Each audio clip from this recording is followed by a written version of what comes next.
Bapak, Ibu, saudara-saudaraku sekalian yang kekasih, kita percaya Allah itu hidup dan nyata. Dan kita juga percaya apa yang dijanjikannya di dalam Alkitab.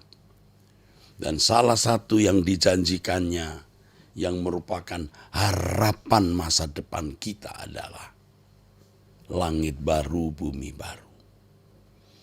Seperti bangsa Israel dari Mesir menuju Kanaan, yaitu tanah perjanjian. Demikian pula kita sedang di dalam perjalanan menuju tanah perjanjian atau negeri perjanjian, yaitu langit baru, bumi baru, yang ibu kotanya nanti di langit baru, bumi baru itu Yerusalem baru.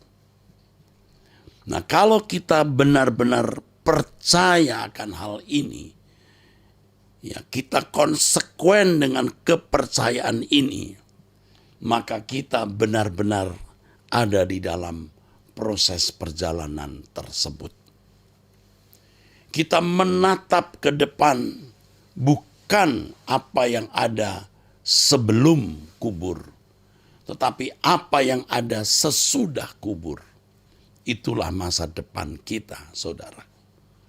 Perjalanan pengembaraan kita di bumi adalah perjalanan untuk terus mengalami perubahan agar kita layak masuk ke dalam rumah Bapa, menjadi anggota keluarga kerajaan Allah dan memerintah bersama-sama dengan Tuhan Yesus di kerajaan kekalnya nanti.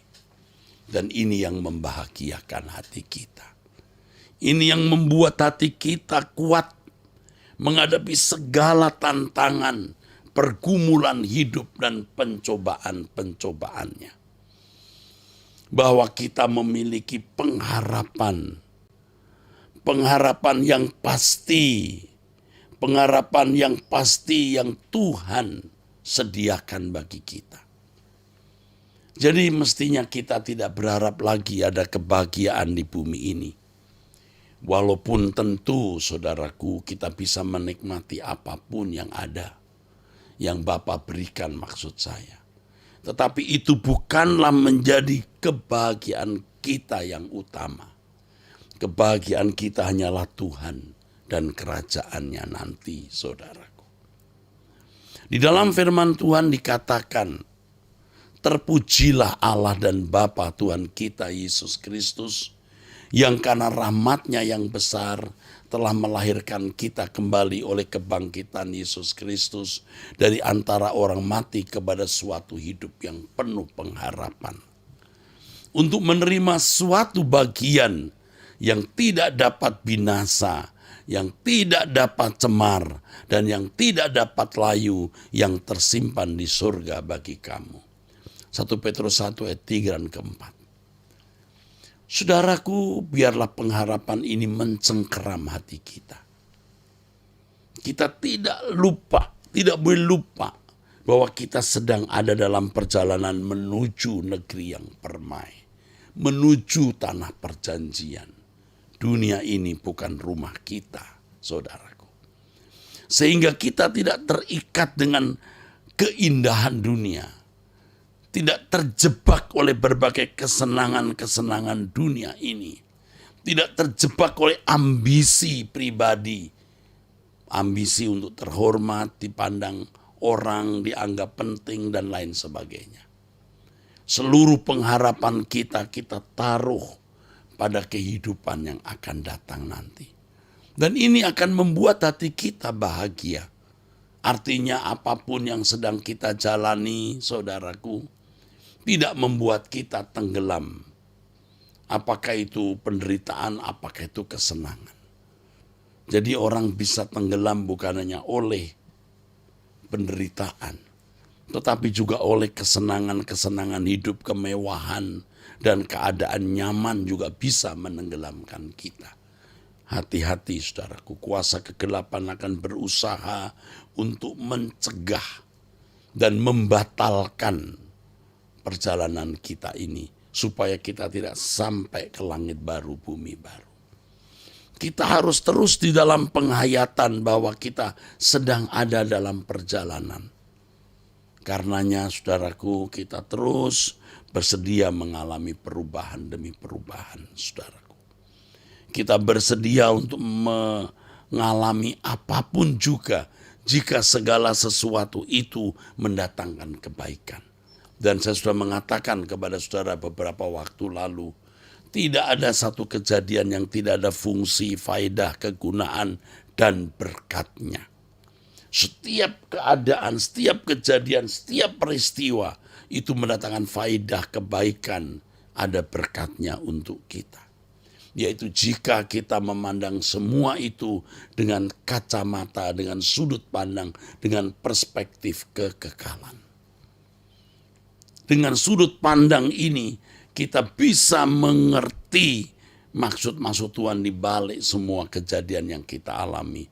Dan percayalah bahwa semua itu sebenarnya hanya cara Allah menggiring kita sampai ke langit baru, bumi baru. Allah memiliki banyak kekayaan. Allah memiliki segala kuasa. Tetapi saudaraku, Allah tidak akan membawa kita kepada kemakmuran dan kenyamanan di bumi ini semata-mata. Allah memiliki proyeksi kekekalan. Dan kita juga harus memiliki proyek yang sama, memiliki fokus yang sama seperti Allah Bapa kita. Langit baru, bumi baru. Berkali-kali Tuhan Yesus mengatakan, kamu bukan dari dunia ini, aku bukan dari dunia ini. Tuhan mengatakan bahwa kerajaannya bukan dari dunia ini. Rasul Paulus menulis bahwa kewargaan kita ada di sorga. Tuhan Yesus jelas mengatakan agar kita memindahkan hati kita dari bumi ini ke dalam kerajaan surga. Dalam firman Tuhan, Paulus juga mengatakan agar kita memikirkan perkara yang di atas, mencari perkara yang di atas. Jadi saudaraku sekalian, jangan lupa satu ini, kita ada dalam perjalanan menuju Kanaan surgawi. Tanah perjanjian yang dijanjikan Allah kepada kita. Yang oleh karenanya Abraham meninggalkan Ur Kasdim untuk menemukan negeri yang memiliki dasar yang direncanakan dan dibangun oleh Allah sendiri. Yang ditulis dalam Ibrani pasal 11. Dan negeri itulah, saudaraku, yang dijanjikan Tuhan Yesus dengan perkataan, aku menyediakan tempat bagimu. Betapa berbahagia hati kita kalau kita bisa menghayati kebenaran ini, kita bisa sungguh-sungguh menerapkannya. Artinya kita ada dalam satu penghayatan bahwa kita dalam perjalanan menuju Kanaan surgawi.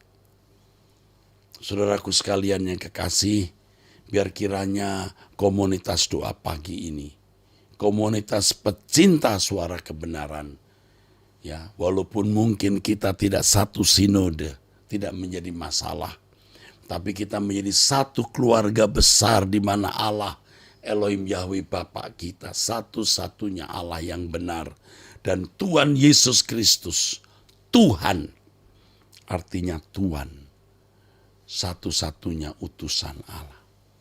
Saya tidak mengatakan Yesus hanya utusan. Memang dia utusan, tapi dia juga menjadi Tuhan yang akan menerima kerajaan bersama-sama dengan kita. Di mana Bapa akan memuliakan Yesus, Tuhan kita, bersama-sama dengan kita. Mari kita persempit wilayah hidup kita. Kita fokuskan ke dalam kepada kerajaan surga. Kita persempit hidup kita fokuskan kepada Tuhan dan kerajaannya. Inilah pesan Tuhan untuk saudara dan saya pada kesempatan ini. Mari kita tutup dalam doa. Bapa, berkatilah anak-anakmu yang ikut doa pagi ini. Berkat dari Elohim Yahweh dalam nama Tuhan Yesus Kristus turun atas kami sekalian. Amin.